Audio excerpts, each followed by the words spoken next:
Big Boss Malayalam season 6ന്റെ live അപ്ഡേറ്റ്സിലേക്ക് പോകാം. അങ്ങനെ ലൈവിൽ ഇപ്പോൾ ജയിൽ നോമിനേഷൻ അവസാനിച്ചിരിക്കുകയാണ്. ജയിൽ നോമിനേഷനിൽ ഒരാളെ നേരിട്ട് നോമിനേറ്റ് ചെയ്യാനായിട്ടുള്ള സർവാധികാരം നമ്മുടെ പവർ ടീമിനാണ്. അതോടൊപ്പം തന്നെ വീട്ടുകാരെല്ലാവരും കൂടി മറ്റൊരാളെയും കൂടി നോമിനേറ്റ് ചെയ്ത് 2 പേരാണ് ജയിലിലേക്ക് പോകുന്നത്.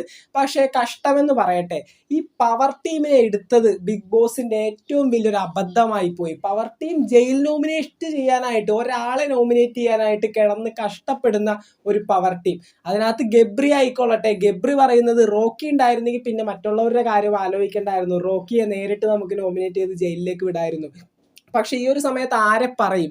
യമുന ആയിക്കൊള്ളട്ടെ, അതോടൊപ്പം തന്നെ ജാസ്മിനും റോക്കിയും എല്ലാവരും കൂടി, ജാൻമണിയും എല്ലാവരും കൂടി ഇങ്ങനെ ഇരുന്ന് തപ്പാണ്. എന്നിട്ട് ബിഗ് ബോസിൻ്റെ അടുത്ത് ചെന്ന് പറയുന്നു, ഞങ്ങൾക്ക് ആരെയും പറയാനായിട്ടില്ല, ജയിലിലേക്ക് വിടാനുള്ള തെറ്റൊന്നും ആരും ചെയ്തിട്ടില്ല. പിന്നീട് ബിഗ് ബോസ് പറയുന്നുണ്ട്, എന്തെങ്കിലും അല്ലെങ്കിൽ ആരുടെയെങ്കിലും ഒരാളുടെ പേര് പറഞ്ഞേ പറ്റൂ, അത് നിങ്ങളുടെ അധികാരമാണ്, നിങ്ങളത് യൂസ് ചെയ്ത് പറഞ്ഞേ പറ്റൂ. ഇവരേതാണ്ട് പൊട്ടന്മാരെ പോലെ ഇങ്ങാട് തപ്പിക്കളിച്ച് അവരിങ്ങനെ ചെയ്തിട്ടില്ല പിന്നെ എങ്ങനെ വിടും, അവനെങ്ങനെ ചെയ്തിട്ടില്ല പിന്നെ അവനെ എങ്ങനെ ജയിലിൽ വിടും. ഒരുമാതിരി കഴിവ് കെട്ട പവർ ടീം. ഏകദേശം 1 മണിക്കൂറോളം ലൈവിൽ പവർ ടീം ജയിൽ നോമിനേറ്റ് ചെയ്യാനായിട്ടുള്ള ഒരാളെ തപ്പി തടഞ്ഞു നിന്നു. അങ്ങനെ ഏറ്റവും അവസാനം അർജുനെയാണ് പവർ ടീം നോമിനേറ്റ് ചെയ്തിരിക്കുന്നത്. അർജുന്റെ പേരിൽ ഒരു നിസാര കാര്യം പറഞ്ഞുകൊണ്ട്, അർജുൻ ആക്റ്റീവ് അല്ല എന്നുള്ളൊരു കാര്യം പറഞ്ഞുകൊണ്ട് അർജുനെ പവർ ടീം ജയിലിലേക്ക് നോമിനേറ്റ് ചെയ്തിരിക്കുകയാണ്. പിന്നീട് ബിഗ് ബോസ് വീട്ടുകാരോട്, നമ്മുടെ എല്ലാ താരങ്ങളോടും ഒരുമിച്ച് ഒരാളെ നോമിനേറ്റ് ചെയ്യാൻ പറഞ്ഞു.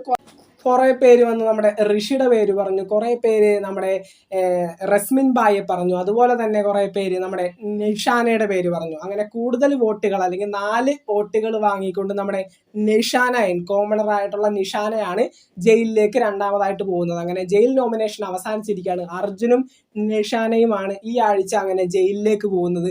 ജയിൽ നോമിനേഷൻ തന്നെ ഏകദേശം 2 മണിക്കൂറോളം ലൈവിൽ കിടന്ന് ഓടി.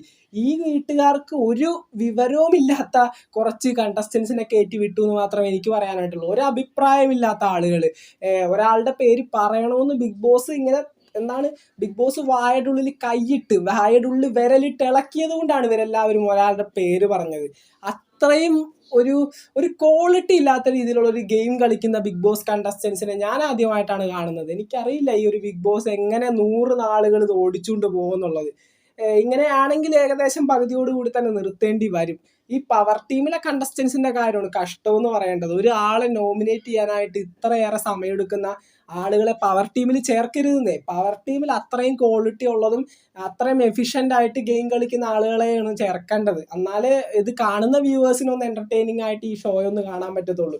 അപ്പോൾ ബിഗ് ബോസ് അതിനും കൂടി ഒന്ന് മുൻകൈ എടുക്കണം. അപ്പോൾ നമുക്ക് മറ്റൊരു വീഡിയോ ആയിട്ട് കാണാം. ചാനൽ സബ്സ്ക്രൈബ് ചെയ്യാത്തവർ സബ്സ്ക്രൈബ് ചെയ്യുക, വീഡിയോ ലൈക്ക് ചെയ്ത് കാണുന്നവർ ലൈക്കും കൂടി ചെയ്തേക്കാം. താങ്ക്